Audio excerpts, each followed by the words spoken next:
Y estamos en la semana de mayo. Bienvenidos a un nuevo programa de Pymes es Posible, con los colores patrios porque se acerca el 25 de mayo.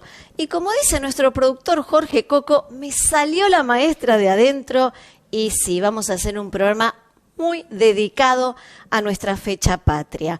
Así que prepárense porque va a ser muy emotivo, muy lindo y muy divertido también. Estuvimos con María Teresa Margaretic, que es museóloga, recorriendo el Cabildo de la Ciudad de Buenos Aires. Sí, para todos aquellos que a lo mejor nunca vinieron a la Ciudad de Buenos Aires o vinieron y no pudieron entrar, bueno, este es para todos ustedes. Y en la recorrida, mucha explicación. Hablamos del himno, de la escarapela. No les cuento más y ya nos vamos a la recorrida. Nos vinimos hasta el Cabildo de la Ciudad de Buenos Aires y en especial para mostrarle a un montón de gente que ha estudiado el Cabildo y nunca va a poder llegar a conocerlo. Hoy te lo vamos a mostrar, pero te lo vamos a mostrar de la mano de una genia que nos cuenta siempre cómo es la historia verdadera, porque a veces le digo algo y me dijo, no, eso no es así. Bueno, la historia mal enseñada, pero hoy primero presentate vos y contanos un poquito qué significó el Cabildo para el 25 de mayo. Muy bien. Bueno, mi nombre es María Teresa Margaretic, soy museóloga y también hago guiadas por la ciudad. Hice mucho tiempo por la ciudad. Una ciudad que me encanta y que va creciendo, ¿no es cierto?, al son, ¿no es cierto?, de los conflictos y diatribas religiosas, económicas, políticas. Bien, Cabildo. Cabildo es una institución española. ¿Sí? Bien. Española. Era el administrador de la ciudad. Todo lo administrativo, todo lo jurídico, todo lo de las cuestiones penales, cárcel, era Cabildo. Así que de hecho tenía su edificio, primero eran tapias, después era adobe y en 1725 tenemos este majestuoso Cabildo. Y quiero decir algo, María Esther, el Cabildo es original. No tiene nada de moderno. Cuando Busquiazo, el arquitecto Busquiazo, en 1939-40 lo restaura, sus paredes los dejaron originales. Pregunta que te estás haciendo en casa, ¿era más grande que este? Sí, eso sí, pero sufrió mutilaciones con los progresos de esta ciudad. O sea, viene fines del siglo XIX, y tenemos que un intendente, don Torcuato de Alvear, muy amante de lo francés, y en París estaban las grandes avenidas. Venían el conde Haussmann, que era como un arquitecto paisajista, había armado grandes avenidas. Pero te voy a decir algo, y esto es una anécdota. Las avenidas se hacen porque París, una ciudad comunera, tenía muchos conflictos. Entonces empezaron a pensar cómo podían vencer a las barricadas que se armaban en las calles bien angostas y no podía pasar nadie. Con las avenidas fue mucho más difícil. Por eso las trajimos por acá. Por eso las trajimos por acá. Avenida de Mayo. Claro. Primero Avenida de Mayo, nos sacan 3 arcos, ¿sí? Y después, esto en 1892, para 1930, todo lo que es hoy la Diagonal Sur, otros 3 arcos. Bien. O sea que perdió 6 arcos y quedaron 5. Cuando hacemos la recorrida, porque cuando vengan van a encontrar que hay muchos chicos, muchas escuelas, los que nos ponen muy felices que traigan a los chicos a recorrerlo. Sí. Están hablando de que había un calabozo, había una cárcel acá adentro. Bien, viste que antes dijimos que era administrador, era jurídico, estaban los tribunales y también estaba la cárcel. Voy a remarcar algo, no fue nunca entidad política, nunca, aún el día del 25 de mayo que juraron acá, aún. El poder político siempre estuvo en el fuerte, donde hoy está la Casa de Gobierno.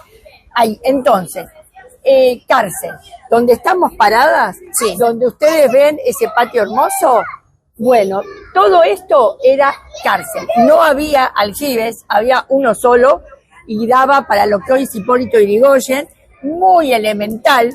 Piensen que acá eran todos presos, todo. Bien. Un lugar como muy, pero muy dejado a menos. Mucho barro, muy elemental las cárceles, la gente, los pobres presos pedían comer a la gente que pasaba, porque realmente todo era muy precario. ¿Qué había adentro? Sí, había 2 calabozos que uno fue puesto en valor cuando yo trabajé en el Cabildo, en los años 2002 al 2010, bien, que lo pusimos en valor. Pero ¿quiénes iban a esos calabozos? Los presos VIP. El preso que podía tener ciertas comodidades, tampoco eran grandes, pensá que no había baños, no había ducha. Pero eran mejores que los otros, digo, había una separación. Exactamente. Okay. Y iban los presos que, por ejemplo, por estafa. Bien. Por estafa, bueno. Ese está en valor todavía. Los que vienen al Cabildo lo van a poder ver. Era más largo, quedó más corto al cortarse el Cabildo. Nos vamos a la Semana de Mayo, lo que nosotros llamamos Semana de Mayo. Bueno. ¿Qué acontecimientos ocurren en este Cabildo de la Ciudad de Buenos Aires? Y fue el eje justamente como una institución española que desde 1580, cuando Garay hace la fundación, marca 3 hitos. El fuerte, lo que hoy es la catedral, que era la iglesia mayor, y el Cabildo. Así que Cabildo hubo desde el inicio de la ciudad de la Trinidad, desde los inicios. Bien. ¿Qué era? Tenían que regular, tenía que reglamentar, entonces. ¿Por dónde iba a pasar? Por este Cabildo los movimientos. Ahora, ¿quiénes estaban adentro de los cabildos? ¿Los criollos? No, los españoles. Claro. Los criollos venían a la puerta y protestaban. Pero no solamente los criollos, los indígenas también venían a la puerta, los caciques venían a la puerta y protestaban. Todos protestaban acá y todos venían acá a pagar impuestos, a hacer sus trámites. Se puede decir que la Plaza de Mayo ya empezaba o sea, lo que hoy tenemos como Plaza de Mayo, que todos protestan, ya lo teníamos desde el comienzo. La Plaza de Mayo siempre fue un lugar de manifestación, claro. Siempre. Lo único que en ese momento no era un lugar de paseo. Bueno, ahora tampoco mucho, tampoco. Pero no era de paseo, era mercado. Okay. Todo el mundo venía a comprar, todo el mundo venía a vender. Por eso también venían a pagar los impuestos acá.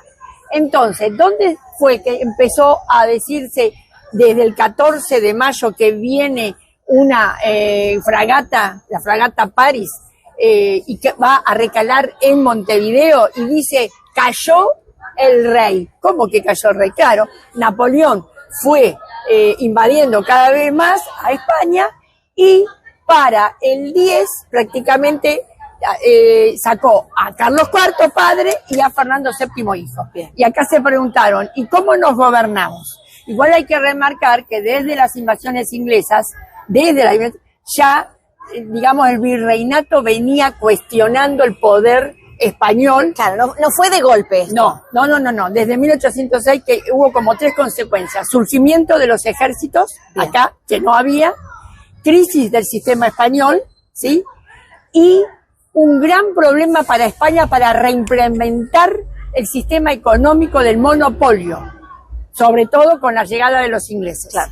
Entonces, se pusieron en la plaza, vinieron al Cabildo el 18, cuando Cisneros, el virrey Cisneros recién dice que había caído el rey, entonces acá dicen, ¿cómo nos vamos a gobernar? ¿Quién nos va a gobernar? Y Cisneros les contesta, mientras que están los virreyes, la autoridad sigue porque los virreyes van a gobernar y van a mantener el orden. Y ya desde el 6 se venía gestionando y dijeron, no. De ninguna. Ya ese espíritu revolucionario ya estaba, sobre todo en los jefes militares. Claro. Y vamos a remarcar 2 jefes militares que en el 10 le dan un ejército, que es Beruti, que lo nombran coronel, y French. Ellos son los que más traen a la barriada, esa barriada popular, okay, ellos lo traen. Después vienen la gente, digamos, decente y pudiente también. Y vienen los que tienen profesiones liberales, como los abogados. Todos vinieron al Cabildo. Y todos vinieron, y en esos 4 días, estamos un poco más, desde el 18 al 25, empiezan las gestiones. Okay. Y hay maniobras, y hay como también operadores políticos, claro, como el síndico procurador Leiva y un alcalde que se llamaba Lezica. Ellos eran los operadores del virrey Baltasar Cisneros, que estaba en el fuerte, venía al cabildo cuando había que discutir. Claro. Y terminamos el 25, un día así como hoy. El sol del 25 no estaba. No, y no había paraguas tampoco. Los paraguas eran carísimos, eran traídos prácticamente de Inglaterra, así que no había paraguas. Sí había muchos gauchos, mucha gente popular, mucha barriada, muchos vendedores ambulantes, todos ahí. Plaza. Exactamente. Y se dio, primero se dio el 22 de mayo, claro. Que te voy a contar algo. Hay una investigación de dos grandes colegas, Martín Leguizamón, y los nombro porque realmente, y Juan Pablo Todaro, que hicieron Cuadernos de Mayo, un librito que dice cómo fue el 22 de mayo a través del cuadro de Subercaseaux, que lo hizo mucho después, porque no había pintores acá. Claro. Todo está hecho en actas, en documentos. Así que fue como leyendo y haciendo el cuadro. Y ellos sacan una conclusión de que acá hubo, eso sí se sabía también, 251 personas. ¿Dónde? En el balcón, no adentro de las salas del Cabildo, que era mucho más grande. Bien. 251 personas en la balconada que daba a la Plaza de Mayo. En ese momento, Plaza de la Victoria, por la victoria sobre los ingleses. Y ahí dicen que hay 123 criollos, 105 españoles peninsulares y cuatro que pertenecían a otra. ¿Y quién eran? 2 franceses, okay. Un piamontés y un portugués. Estuvieron acá en la balconada el 22 de mayo. Pero no me estoy olvidando dije, 123 criollos, 105 españoles, 19. Había 19 personas que no me puedo acordar ahora y 4 de otros. Bien. Voy a sacar otra cosa también que muchos piensan. Las escarapelas. Se repartían ese día, French y Beruti repartían escarapelas. Viste que en la historia todo se enseñó medio raro. Y porque la historia fue contada. El tema es cuando me preguntabas del Cabildo. El Cabildo hoy es un lugar paradigmático con los niños. Con los niños, que me decías, vienen muchos. Sí, qué bueno eso. Es el símbolo, bueno. Porque uno dice la independencia en 1816. Sí, pero para los niños, ¿no es cierto? Lo que queda del simbolismo de esa, digamos, cuando empieza nuestra independencia es prácticamente en el 10. Sí, claro. Registran el 10. Entonces... Es que la pregunta es, ¿si en el 10 hubiera existido el 16? No. El 16 no hubiera existido porque todo es un paso atrás de otro. Claro. Las invasiones rompen el esquema español. Se va al 10 y del 10, que estaban esperando que vuelva el rey, porque juran por el rey. Claro. Están esperando que vuelva. Cuando vuelve en el 14, Fernando VII desconoce todo lo que se avanzó en cuanto a los gobiernos en América. Bien. Desconoce todo. Claro. Entonces se siguió el 16. Claro. Y en cuanto a la escarapela, como toda nación incipiente, debemos tener símbolos. Uno que lo vio enseguida, por su alta cultura, es Manuel Belgrano. Manuel Belgrano es el primero que dice, por un tema no tanto de la ciudadanía, por un tema militar, ¿cómo nos distinguimos del otro ejército? Con un tema acá. Acá no había grandes ejércitos y los pocos que había realistas estaban muy mal en armas, claro. y también con lo que podían en cuanto a sus uniformes. Entonces, todos los regimientos que fueron surgiendo no tenían la plata para comprarse los uniformes. ¿Y qué hacen? Empiezan a recabar lo que pueden. Los colores más comunes eran el azul, el blanco. Entonces, dice Belgrano, que esto es una estrategia militar, no es de Belgrano, es una estrategia militar ya del 1400 y pico de Europa. El primero que armó los ejércitos, Gustavo de Suecia.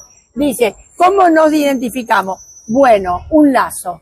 Colores borbónicos, Sí, el azul celeste y el blanco son colores borbónicos. Claro. Entonces, el primero que habla sobre eso en realidad es Belgrano. Pero él lo va a implementar en 1812. ¿Qué pasa en el 25 de mayo de 1810? Ni French ni Beruti trajeron, andaban juntos. De hecho, los chosnos andan juntos. Hasta el día de hoy. Andaban juntos, eso sí. Y en el mismo regimiento, el regimiento Estrella. Entonces, vienen acá, pero no es. En el 11 hay como un movimiento contra la primera junta. Y se venía el primer triunvirato. Ya había descontento porque su primer presidente, el primer presidente fue Cornelio Saavedra, un hombre muy conservador. Y los aires de independencia seguían en ebullición. Entonces, hay como una azonada, y se empiezan, azonada quiere decir un movimiento rápido, nos reunimos, y quieren reunirse en el Café de Marco. Ahí empieza un poco la tirantez con don Cornelio Saavedra, y ¿qué hacen? Dice, identifiquémonos en la plaza con un lazo de cinta azul y blanco. Y vienen, en ese momento, el coronel Beruti y el teniente coronel French con esos lazos. Esos lazos es el que toma también Belgrano. Y después de ahí va a surgir la escarapela, porque él los necesitaba para su ejército, claro, para que se identifique.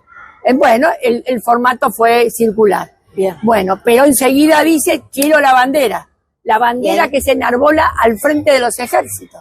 Por eso, estando en Rosario, porque acá en Buenos Aires no se lo permitían, enarbola la bandera, que hay toda una discusión.